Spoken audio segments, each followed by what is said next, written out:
Welcome to Rising Tide Startups, where today's most exciting solopreneurs share their startup stories. They also deliver tangible strategies that they would implement personally if starting their business over today. Each episode is a startup masterclass. Make sure you take notes. Take it away, Kevin.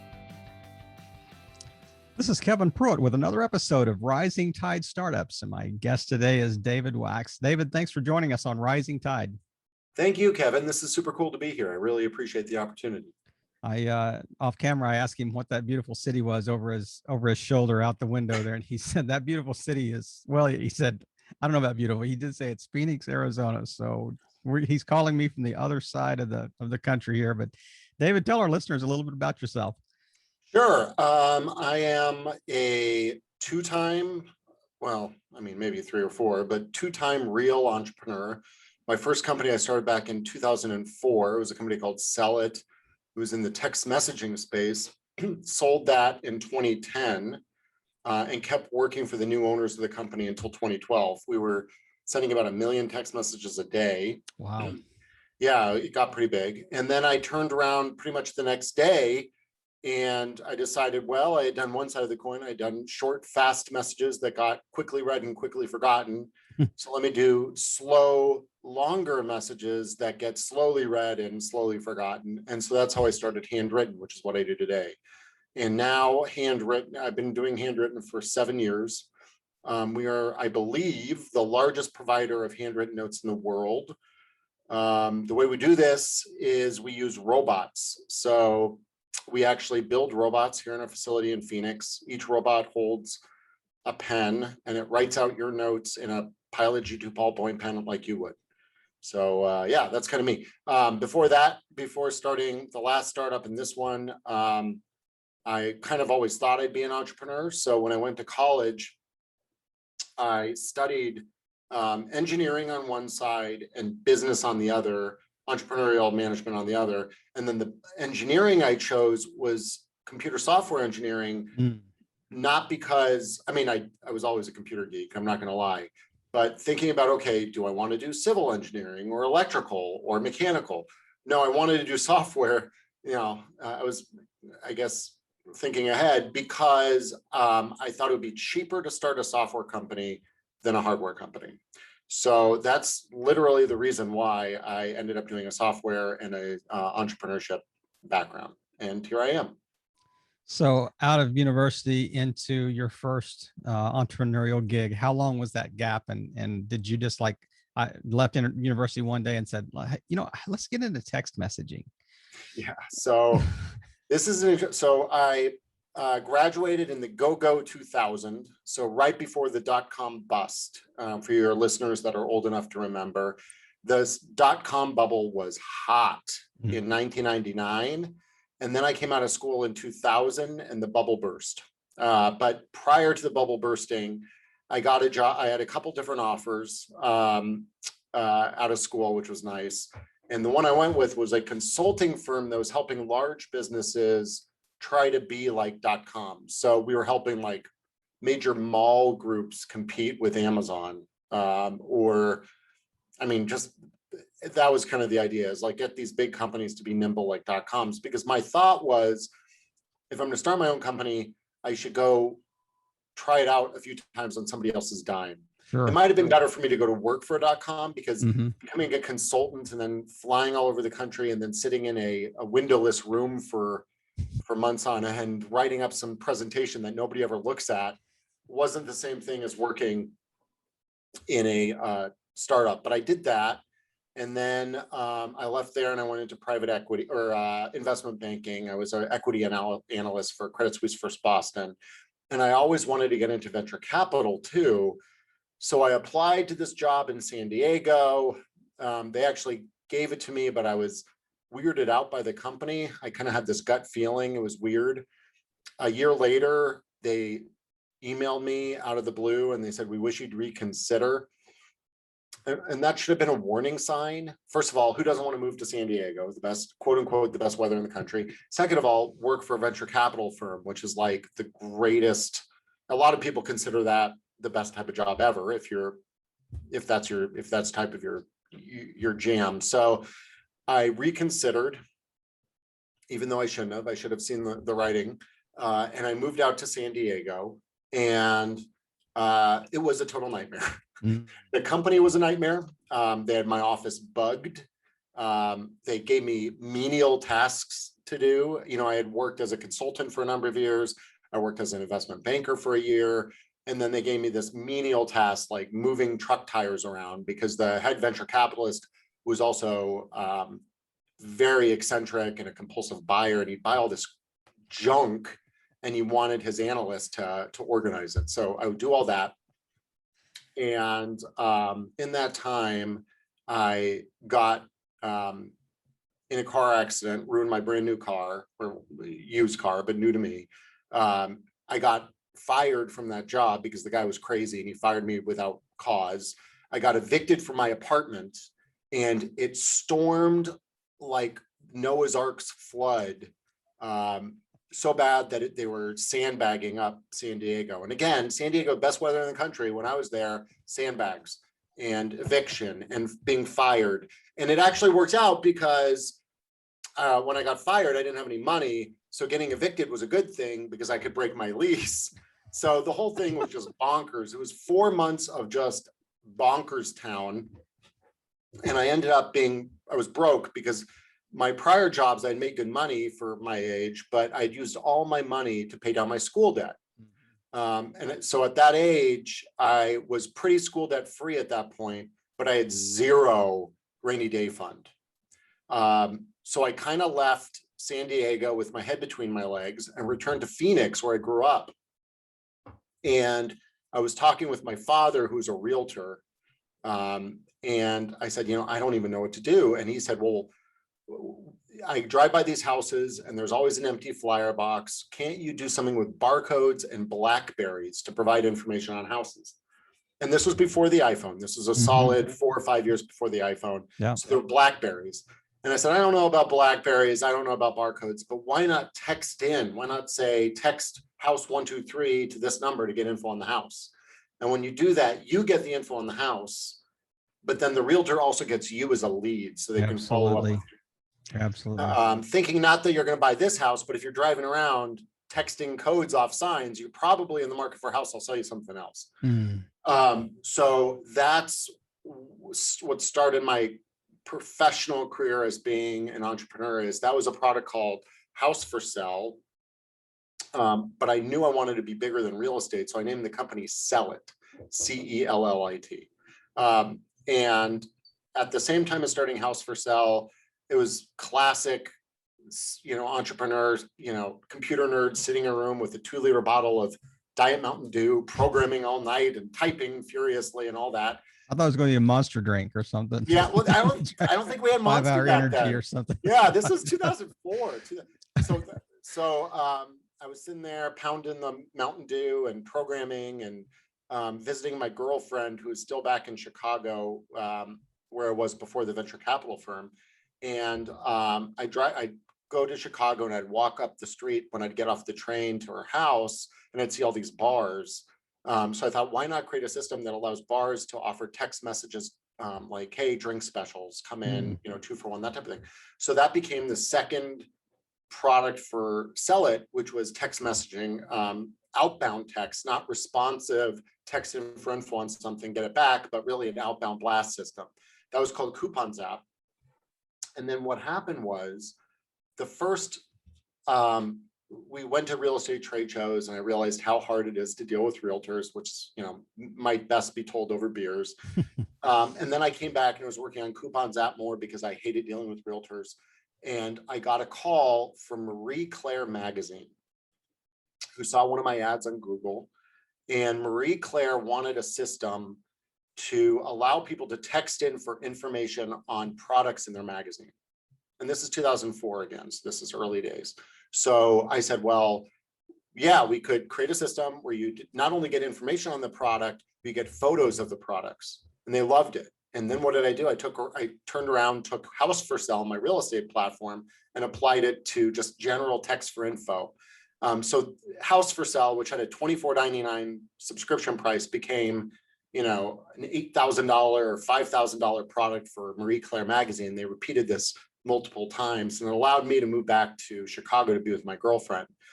Coupons app, which was for small restaurants and bars, pretty soon we had Abercrombie and Fitch and Toys R Us and Sam's Club, and we became one of the largest provider of mobile CRM, so customer relationship management, using Coupons app, which we renamed Sell It Studio. So between the two products, neither one ended up where I thought it would be, but it ended up in a much better spot. Right. And then in 2010, I sold the company to this company called ePrize, which itself was going to get acquired, and they used Sell It as the icing or the cherry on the cake for the acquisition, and worked for them for 2 years, which was very difficult. And I could talk about that to your listeners about how difficult it is to work for somebody. And then, or sorry, to sell your company and work for somebody, I should say. And then the next day I turned around after that earnout was up. The next day I turned around and I started Handwrytten. And the idea with Handwrytten was I saw that texting and email and tweets and Slack and all these electronic forms of communication were just becoming noise. And what really stood out when I walked into my office, when I walked into my salespeople's offices, whatever, I saw people's handwritten notes not only read and opened, but on display in the office, standing on the desk, on the bookshelf, pinned to a pegboard, at home, stuck to a refrigerator. And I thought, what if we can make sending a handwritten note as easy as sending an email? And that's what Handwrytten is today. So the basic idea, do I get to choose like what the script looks like, or is it programmed based on my handwriting, or what's the basic model behind the card? You said it's a virtually a robot with a pen. Correct. So what's the kind of the magic behind the scenes here? Well, there's a lot. It's way more complicated than Sell It, but on what you're talking about, we had to develop our own font engine due to the intricacies of what a font is. But we developed our own font engine, and we have 25 available handwriting styles on the website. Yeah. So ranging from cursive to messy to block to small caps, whatever. And then in addition to that, we've got probably 200 custom handwriting styles that are for individuals that ask for it. So if you, Kevin, wanted, if you were dead set on writing in your handwriting, we'd have you fill out a bunch of worksheets and write a bunch of sample writing. And then we take that, translate that into a private handwriting style that's available to you and you only. Wow. And we have one client, a woman, very wealthy woman, because this is not cheap to do. It takes a whole week of my graphic designer's time to create one font. And she's replicating the handwritings of her children at different phases in their life. First, they were like 4 years old, and she got samples of that. And then 6 years old. I don't know why she's doing this, but God bless her. So she's having them, I guess, send out thank you notes after birthday parties and stuff like that in their handwriting. Not asking them to write out notes, but having them do the worksheets, which is funny. So yeah, so we have a bunch of those. We have some business executives, like heads of corporations and stuff, that use us, and then everyday Joes that really like writing in their own handwriting. Right. I want to camp on something you were talking about earlier before I kind of head into the really kind of the story or the process or the business model behind Handwrytten. But you touched on something that is really interesting, because it does come up from time to time, like when you exit, the transition period, like part of the exit agreement is that you're going to stay on for 18 months, you're going to stay on for 3 years or whatever. It's interesting because some people are like going, that was the best time of my life, because kind of the pressure was off. I knew there was an end date, but most people are like you. They're like going, that was a miserable experience. I mean, horrible, so just kind of walk us through that time and the things that were really the most pressing on you. So it's funny is that, I was just eating dinner at a restaurant, and we started talking with the table next to us, and the guy over there had started a company as well, sold it. And I said, wasn't that rough selling it? He said, yeah. And it was dark days. I made some decisions that were bad decisions personally during it. And and all that. But basically the gist of it is I had spent 7 or 8 years rebuilding a gorgeous 1962 vet, cherry red vet, right? With the porthole and just gorgeous vet. And then I put it up for sale. And when you know it, the person that buys it is your next door neighbor.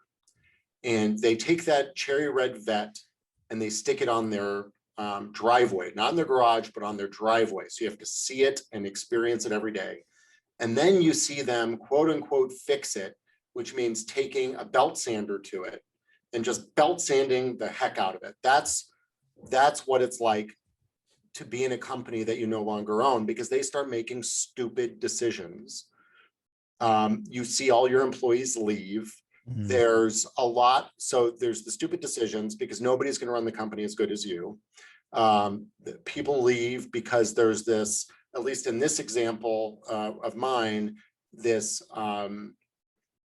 territorialism of accounts. So for example, we had Abercrombie and Fitch as our account. Hello World had Abercrombie and Fitch as their account. For them, it was way smaller. They were not doing as much business as we were. But, oh, we're Hello World, we own you now. The sales rep that owned the Abercrombie and Fitch account snapped it up from my sales rep who had the much larger Abercrombie and Fitch account. And this just caused angina like you've never heard to me and to my staff, and my staff left. There was just a lot of that going on. And if you don't mentally prepare for SHIT to hit the fan when you sell your company, you're going to be in a bad spot. One day I plan on selling Handwrytten. I'm not going to do it for a couple of years. Quite frankly, it's several reasons. Number one reason, I'm having way too much fun. Yep. But when I do, I'm going to have already curled my toes in my shoes, and I will know I got to just try to minimize the earnout period, the lockup period, as short as I possibly can. Number one, I want to do that. But number two, in the earnout period, just get through it and clench your toes, and because it sucks. And it's weird because you can't, unless you're in some sort of very unique business networking group, like, I don't know, EO or something like that. It's funny, I joined EO like 2 months before selling Sell It, and they kicked me out because once you don't own a company anymore, you're no longer an entrepreneur and you're not a part of the company. So going through the process of selling can be extremely lonely because your friends are like, what are you bitching about? You just made a crap ton of money. Stop your whining. But what they don't realize is the emotional connection you've had over the last, you turn nothing into something. You turn literally nothing into a business that employs 30 people and has, millions in revenue, blah, blah, blah, blah, blah. That's my product. Like some people paint a painting, some people, that's my product, is building this company. And then you sell it and the person that takes it, pisses all over it. It's right. It's just hard. It's hard. I mean, I fully understand. And it's interesting the different agreements that, people that have sold their companies have. I mean, I have heard of stories where literally you are allowed to continue to run it just exactly like you were running it before. You have a 24-month window or whatever, and before real transition happens. I mean, they wanted not only to buy the company, they wanted to buy the company and how you ran it. Not just the stock, so to speak, or the IP. But it is interesting to hear the story because your next exit may be completely different. I mean, you may have, lessons learned, even lessons you learned, like how to handle things better, what you can apply in this new situation. But it's all about incentives too. So with us, it was a 2-year earnout, and the first year was performance based on profit, and the second year was just stick with the company for a year and transition it. And with the profit, I knew that I should stop investing in advertising about 6 months before the end of the year, because there's no way I'm going to see return on investment on that advertising to cover the cost of the advertising. So I was no longer doing what was in the best interest of my acquirer. I was doing what was in the best interest of my pocket, you know, and those are the incentives they set up. I became playing the game. So I kind of hurt my own company a little bit because I didn't want to, I cut back investment. Yeah. And then the second year I was a lame duck. I was put in an office, I was given a title that was BS, and I had nobody reporting to me. I felt stupid going in the office because, I didn't do anything. So it was weird. But I just kind of grinned and bared it through the second half of the year now. But yeah, it's weird because you don't have too many people you can talk to this stuff about. Let's drill down a little bit just on Handwrytten itself. So kind of walk me through just starting the company and what I'm not talking about dollars here, but like what kind of investment did you put into to make this work? Did you program this? Did you hire programmers? Did you, was this I guess created on the back of Sell It, on the the windfall of Sell It created Handwrytten, and yeah. So what was kind of the transition there? So both companies I pretty much self-funded. Handwrytten was not as with Sell It. I had to moonlight and work for other people when I was starting it, and because I needed money. But then with Handwrytten, I had the luxury of money to invest in it.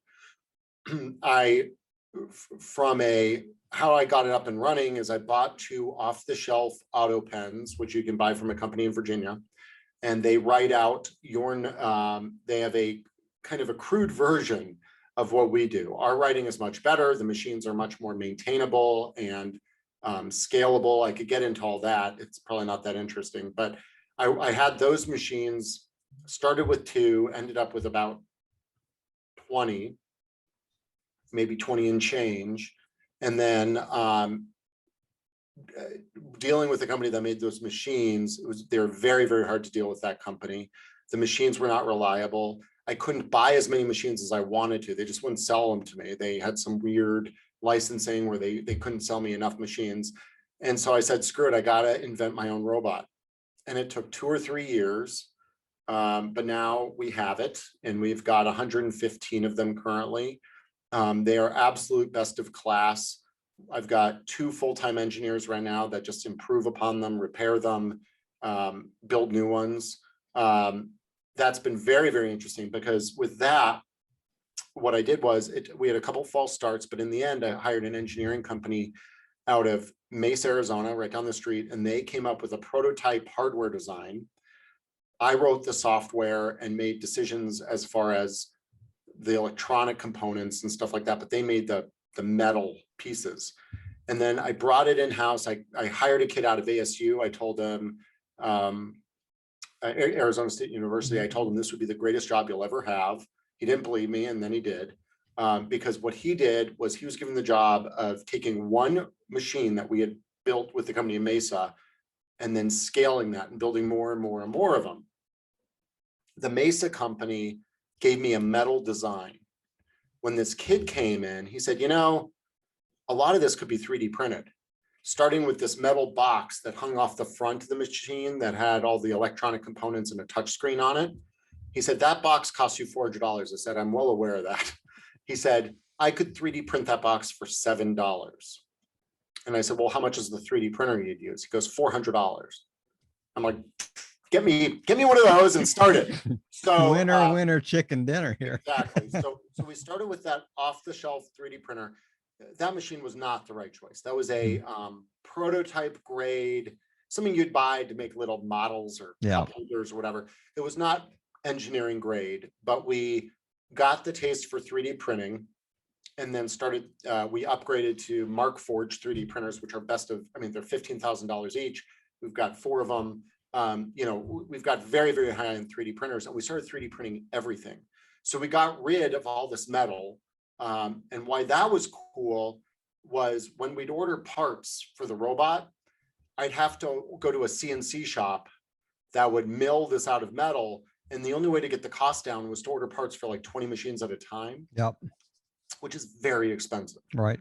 And also very risky, because if you screw it up, now you have spent all this money on parts that are worthless. But with a 3D printer, we could kind of be more like a sculptor and like Mhm. shave a little off this, see if it works better, shave a little off that. And also just do it all in-house much quicker. Eventually, we were 3D printing stuff that really didn't need to be 3D printed, like big flat pieces. And it's called a 3D printer, not a 2D printer, right? Like, so a big flat piece is relatively 2D, and it would just take forever to make these parts. And we had a bunch of parts that were 2D, and it would take about a week and a half to 3D print those parts. And we were experimenting with all sorts of ways to do it. And in the end, I said, why not get a laser cutter and just cut it out of plastic? So we cut it out of plastic. It moved from, which by the way, that machine also cost 15 grand. Everything costs 15 grand for whatever reason. But when we moved from a week and a half to the laser cutter, it went from a week and a half to 15 minutes and better quality flat parts.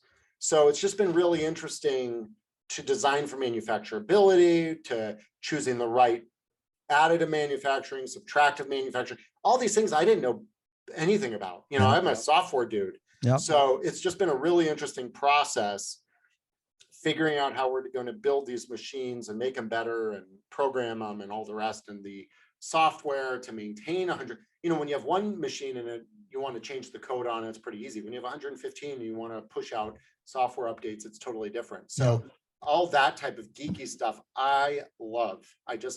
It's fun. So that's been, I don't even know what question I'm answering with you, but that's been really fun. Well, it's interesting. I mean, you know, I talk to people all over the world, and you know, you can recount their history. I mean, very few things are wasted.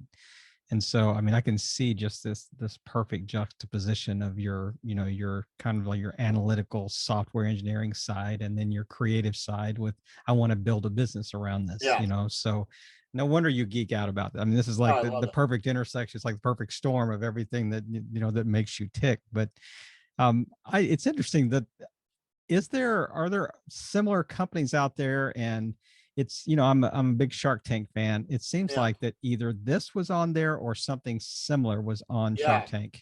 Yeah, Mr. Wonderful invested in a company called Felt, F-E-L-T.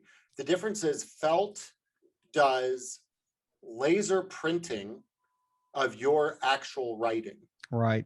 So the issue with that is, I mean, it looks like you're writing. I mean, whatever if you want to scribble, it is very hard to do on an iPhone. You have to have a tablet because you need a big write. I tried it on an iPhone. It's insanely cumbersome, and you can't do it on the computer.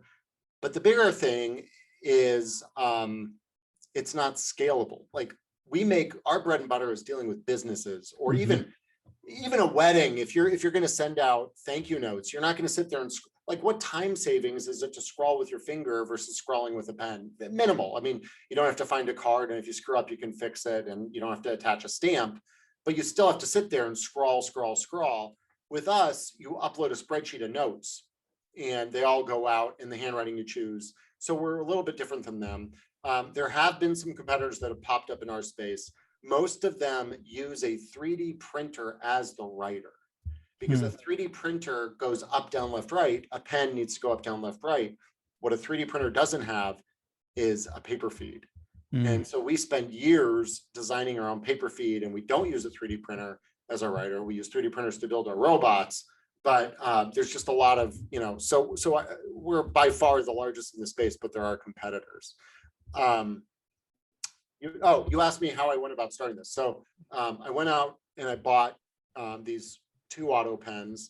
I then determined from day one, taking off the success of my last company, I wanted to build a platform, an API for your geeky listeners. I wanted the whole company to be, I don't know the way, I wanted to be a platform, an API-based company, not a website. I wrote about this for Inc. magazine. You can Google my name and platform, not a website, and you'll find the article. But the difference is, when you design to be a platform, you go API first, and then your website uses the API to work, your iPhone app uses the API to work. Then you have all these cool things like Zapier. I don't know if you know Zapier. Zapier is the greatest thing in the world. And then there's other things similar to Zapier like Integromat and SyncSpider and Integrately. And on and on and on. And it's very easy if you design API first. It's very easy to then create hooks into all those systems and to be everywhere your customer is. You want to make your software business automatic so people don't even know they're spending money with you. Yeah, I like to create plumbing companies. Nobody they hook up, just like once you hook up your toilet, it runs, it's good, you don't think about it. You hook up Handwrytten to your CRM system or your sales system or your e-commerce store, whatever, and it just automatically sends handwritten notes. So what I did not design a website first. I designed an iPhone app first, knowing that we would never really use the iPhone app, but iPhone apps by design have a separation of API and user interface. And I wanted that API. And then after the developers built the iPhone app, I said, great, turn that around, make it a website. The problem is if you first go make a website, don't make an API, especially years ago. Now, due to technology changes, it's probably a bit better. But years ago, it was very easy to intermingle the website code and the API code to the point where you didn't have a good platform. You just had a website. Right. Nowadays, the way people write websites, they use these front-end frameworks like React and Angular and all this stuff, where it's not as much a problem. But back then, it was, and I was very, very adamant that I wanted to develop a platform. So, so that's where we are today, and I really think that's another point of difference beyond just having our own robot design that's really functional. I mean, I think the whole idea that you just described there is that, I mean, it's a little bit like getting your tentacles into the process. I mean, you've integrated your system. You've moved in the house in essence. You're no longer just a neighbor that, you share meals on occasion. That you're actually, I'm living in the house, and it's once you get that process together and it's working. I mean, sometimes it's out of sight, out of mind. I mean, it's like, I would say your retention rates went up astronomically when you, but you said you virtually did that from the beginning. So yeah, we knew from the beginning. Yeah. And I wrote about this. I think it's an important thing to think about. It also makes maintaining your code easier and stuff like that. But it was very intentional with our business. So tell me, when you talk to companies, when you first started talking to them about the idea, did they get it from day one, or was there like a sales learning curve that you had to walk companies through? Yeah, we've been very bad at outbound. So there are people that got it and that came to us. It took years. There's the BCG matrix, this consulting framework where you basically say, well, everything's divided in 4 quadrants. And if you look closest to the axis, you have existing clients and existing products. And selling an existing product to an existing client is easy. Like if you're a Staples client, I can easily sell you a pencil. And then on that axis of clients, you have new clients. So selling an existing product, a pencil, to a new client isn't that big of a deal. People are familiar with pencils. The hardest thing to do is to sell a new client a new product. Mm-hmm. And that's what we were doing because nobody's really doing this automated handwriting stuff. Yeah. So it took us, 7 years in, we're finally a relatively big company. We're still only about 30 employees, but yeah, like it's taken us a while to figure out ways to get the word out. But most of our clients come to us because they see the benefit of creating a perceived personal touch in this digital age. And it's accelerated due to COVID. A lot of companies are really trying to reach out and appear caring and stuff like that. And then also people just, they see it as the right thing to do, which is, I think a little bit of it is people are returning to the core of humanity. And one of the key concepts, I think, of humanity is being grateful and having gratitude. So when I get, it looks like fake handwritten notes in the mail all the time. Yeah. So, I mean, one of the things that I do sometimes is I will rub my hand on it to see can I tell if this is laser printed or is this actually somebody actually wrote this out? I would think a real selling point to you is that, I mean, even if it's a robot writing it, there's still ink.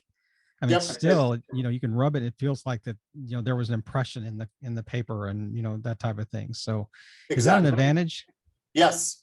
People call us and say it passes the smudge test. People lick Yeah. their finger and smudge the ink and it smudges. That's happened.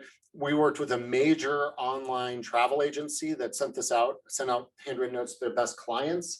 And they had people call in saying, I couldn't believe it. You sent me a real note. I smudged the ink. It smudged.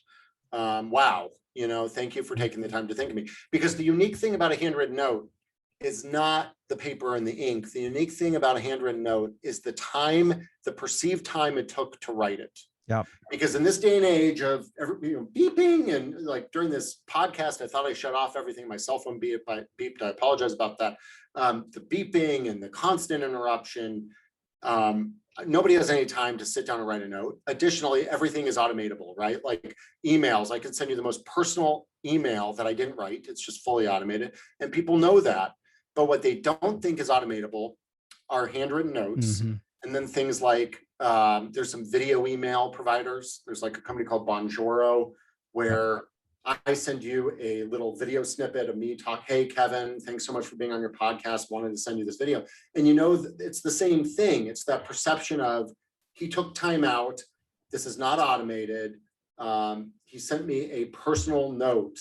That means the world to me. Nobody's doing that. Yep. I have a theory that there's going to be kind of a return to the basics at some point in time. We're going to be so automated that we're going to go back to the pen and paper era. There's going to be a backlash at some point in time. We're so digital. Do you see that? I mean, at some point in time that people are just going to go, I'm done with my iPhone. I'm done with my laptop. I'm done. I want to get back. I mean, not completely, obviously, because we can't ever unplug completely, but do you see that there might be this return to, pen and paper, a hand, a little diary notebook, a little moleskin that you're carrying around or something like that type thing? And to me, that would almost be even an added benefit to you. Yeah, no, I mean, a lot of people do. And, that's kind of one of the reasons I started this. When we started the company, I called it Handwrytten Quality Cards, Your Words in Pen and Ink. And quality cards was because I'd work with local letterpress when I was in Chicago. I'd work with letterpress card manufacturers. So really, really high-end quality note cards. And then we got rid of that because our clients were businesses that just wanted to send a lot of them. But the whole idea was people like tactile. Nothing's tactile anymore. Your record collection is on your cell phone. Your photos of your family are on your cell phone. Like there's nothing physical anymore, and people want to return to tactile. And so that's why, my company automates it, but we're playing off that trend, that return to tactile. We have the option on our website to include, on our service to include gift cards.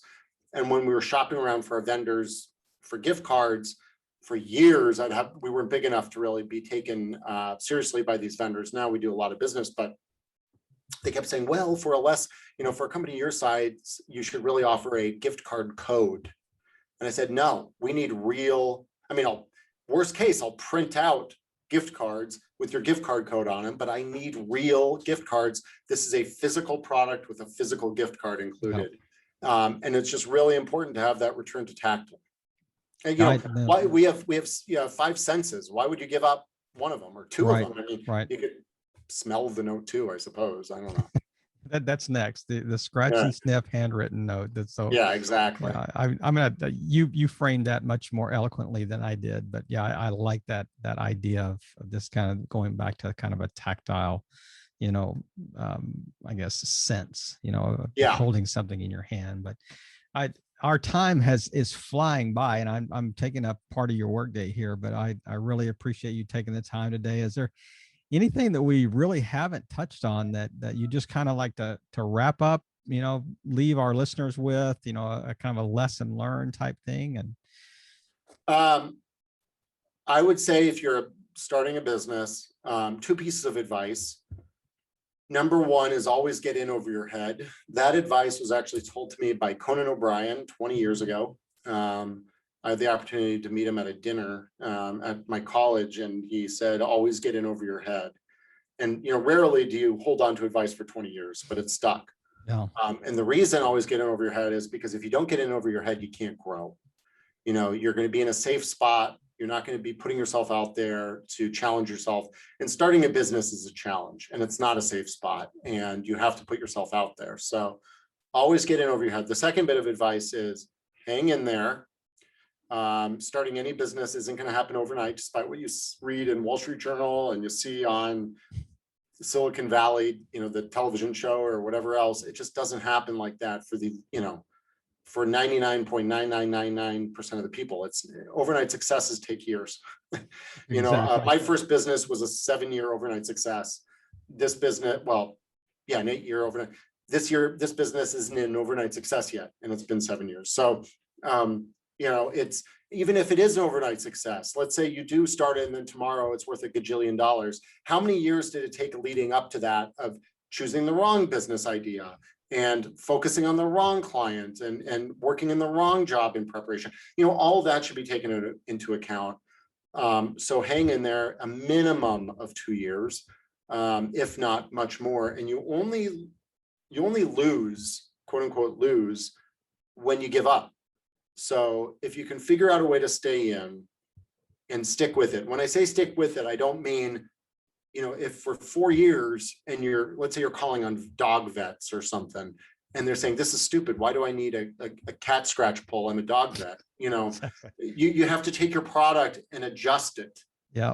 Sell it to cat vets or whatever, or change it from my cat scratch pull to something else. But you can adjust and refine your product until you find a market for it. So listen to what people are saying, but also stand by your guns and have some confidence that it's not going to be an overnight success. It's going to take years to get there. I love the way you wrap this up, and these kind of, you gave us a bonus one too. So I wrote down 3. One, always get in over your head. The second one is just hang in there, and I wrote at the end, okay, it will certainly get better. And then yes. Third is you only lose when you give up. But I want to add a fourth one there too, that you can't overcome stupid with perseverance. Yeah, that's true. That's true. Yeah, you have to. Product market fit's not there. Yeah, you need to be able. You can't be so stiff, right? Like you need to be able to stand by your guns and the fact I'm going to keep building this business. But the product needs refinement, or the target market needs refinement, or the marketing message needs refinement. You're constantly adjusting, pulling all those levers. But have some confidence in yourself if this is a journey you want to go on. Man, that's a great way to wrap up today, David. And I really appreciate you taking the time today and sharing your story with our listeners. And it's been a true pleasure to meet you and to hear, I love the way that you just kind of shared so freely and just lessons learned and things that are so applicable, just not specifically to your case, but more generically, universally. These are applicable in business in general, and certainly will benefit our listeners that are listening to this, and we'll actually put it into, to apply these lessons learned. But just thank you for taking time and just really helping all boats rise in a rising tide. David, have a great weekend. Thanks, Kevin. Another episode in the books. We hope you heard some great takeaways. Don't forget to subscribe and leave a 5-star review on iTunes and YouTube. As always, thanks for listening to Rising Tide.